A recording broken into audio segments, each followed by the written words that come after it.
बसंतपुर गांव में रतन नाम का एक आदमी रहता था। रतन वैसे बहुत बुद्धिमान था। बुद्धिमान होने के बावजूद उसके पास कोई काम न था। वह रोज किसी न किसी के पास जाकर काम मांगता, परंतु उसे कोई भी अपने यहाँ काम नहीं देता था। एक दिन रतन राशन की दुकान पर जाकर दुकानदार से कहता है,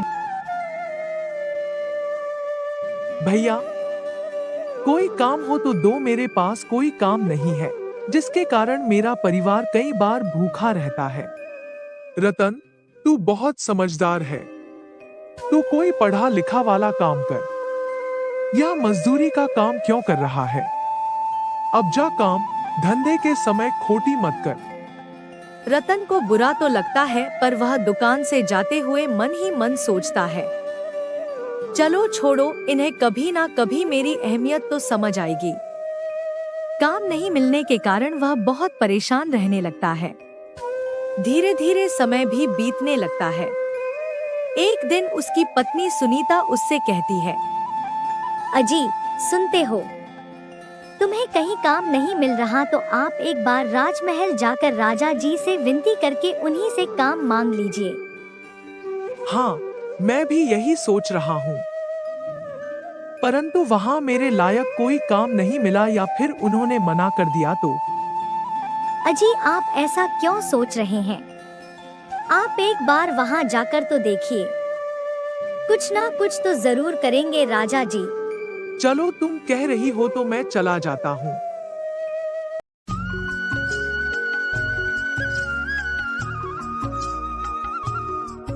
अगले दिन रतन अपने घर से अपना डंडा, जिसके पीछे एक छोटी सी लाल रंग की पोटली बांधे रखता था, को लेकर चंद्रनगर की ओर बढ़ता है।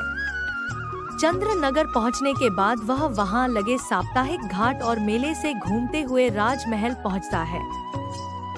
महल की भव्यता इतनी कि हर किसी की आंखें चौंधी हो जाए। रतन ने मन में कहा, अरे वाह, कितना सुंदर और भव्य महल है। चलो चलता हूँ महाराज के पास काम मांगने। रतन ने प्रजा से पूछा, भैया यह मुख्य द्वार कहाँ है? आम दरबार कहाँ लगा है? बाएं से तीसरा दरवाजा, पर कोई फायदा नहीं। तुम्हारी परेशानियों का वहां सिर्फ मजाक बनेगा। महाराज का नाम तो आप जानते ही हो, खड़क सिंह नाम है उनका। अच्छा, जो भी हो, मुझे तो बस अपने काम से मतलब है। इतना कहता हुआ रतन वहां से चला जाता है। महल के मुख्य द्वार पर पहुंचने के बाद वह देखता है कि आज राजा ने आम जनता के लिए दरबार लगाया है, जिसमें राजा लोगों की समस्या सुन मजाक बनाने लगता है। हालांकि लोग राजा के पास आना नहीं चाहते थे, परंतु उनकी परेशानी के हल के लिए उन्हें राजा के पास आना ही पड़ता था। लोगों की सुनवाई की कतार में रतन भी लग जाता है और अपनी बारी का इंतजार करने लगता है। थोड़ी देर बाद रतन की बारी आती है। रतन बोला, प्रणाम महाराज, मेरा नाम रतन है। मैं आपके राज्य के गांव बसंतपुर से हूँ। मुझे अपने परिवार के भरण पोषण और निर्वाहन के लिए रोजगार की आवश्यकता है। मुझे आपके यहाँ कोई काम मिल जाएगा तो बहुत मेहरबानी होगी। राजा ने बोला, अच्छा, तुम्हें काम की तलाश है। काम तो मिल जाएगा, पर उसके लिए तुम्हें किसी प्रकार का धन नहीं मिल पाएगा। लेकिन महाराज, बिना धन के मैं कैसे काम कर पाऊंगा? तुम मेरे दिए हुए काम को मना कर मेरी अवहेलना कर रहे हो, जानते नहीं हो मूर्ख? खड़क सिंह नाम है हमारा। सैनिकों, इसे बंदी बनाकर 10 दिनों तक काल कोठरी में डाल दिया जाए। महाराज, मुझे माफ कर दिया जाए। मेरी बात का आप गलत मतलब निकाल रहे हैं। इतने में सैनिक आकर उसे कारागार की तरफ घसीट कर ले जाते हुए उसे काल कोठरी में डाल देते हैं। रतन अंदर बैठे बैठे रोता है। यह सब मेरे साथ ही क्यों होता है? इसमें मेरी क्या गलती है? मैं तो केवल काम मांगने आया था। 10 दिन किसी ना किसी तरह बीत जाते हैं। उधर बसंतपुर में उसके बच्चे और पत्नी भी परेशान होते हैं। 11वें दिन जब उसे छोड़ा जाता है तो रतन सोचता है। रतन अपने मन में कहा, अब मैं चुप नहीं रहूंगा, इन सबको मैं सबक सिखाकर रहूंगा। इस खड़क सिंह को इसके सिंहासन से न उतार फेंका तो मेरा नाम रतन नहीं।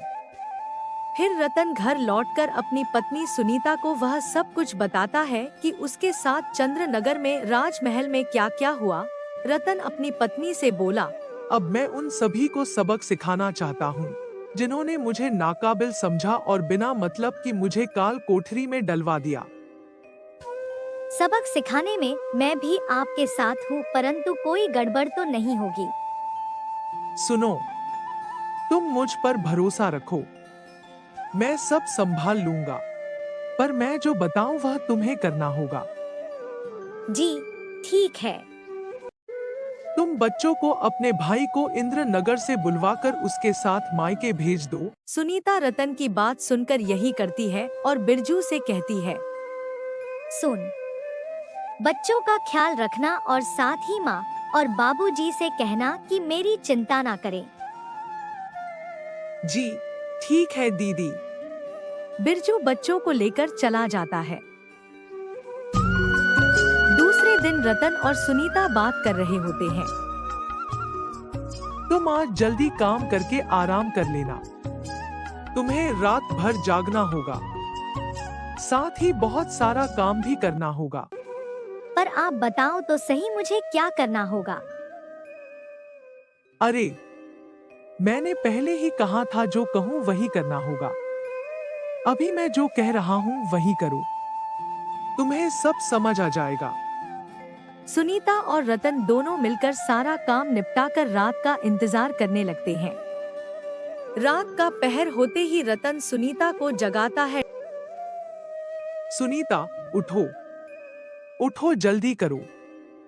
सुनीता उठते हुए, जी कहिए, मुझे क्या करना होगा? जो रोटियां बची हुई है उसे लेकर आओ और उसे 4 हिस्सों में बांटकर आधी तुम रखो और आधी मुझे दो। सुनीता ऐसा ही करती है। रोटियां लाकर सुनीता आधी आधी करके आपस में बांट लेती है। दोनों घर से बाहर आ जाते हैं। तुम इन कुत्तों को धीरे धीरे रोटी डालकर गांव के बाहर तक ले जाने की कोशिश करो, जिससे कि कुत्ते मुझ पर भौंके नहीं। कुत्तों की आवाज ना होने के कारण कोई भी नहीं जागेगा। सुनीता भी बात को समझ गई। वह कुत्तों को रोटी डालकर गांव के बाहर तक ले जाती है। दूसरी तरफ रतन गांव में रहने वाले रमेश की गाय को खोलकर इंद्रनगर के रास्ते पर चलने लगता है। इसके बाद सुनीता भी उसके पास आ जाती है।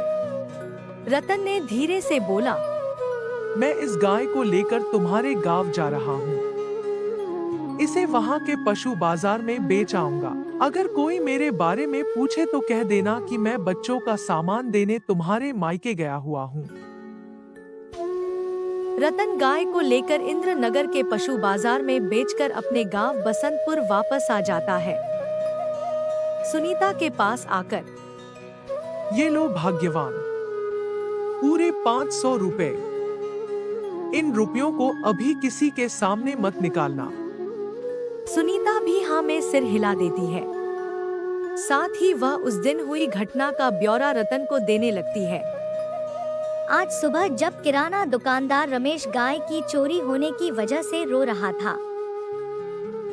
अच्छा हुआ, उसने भी मुझे काम देने से मना किया था ना।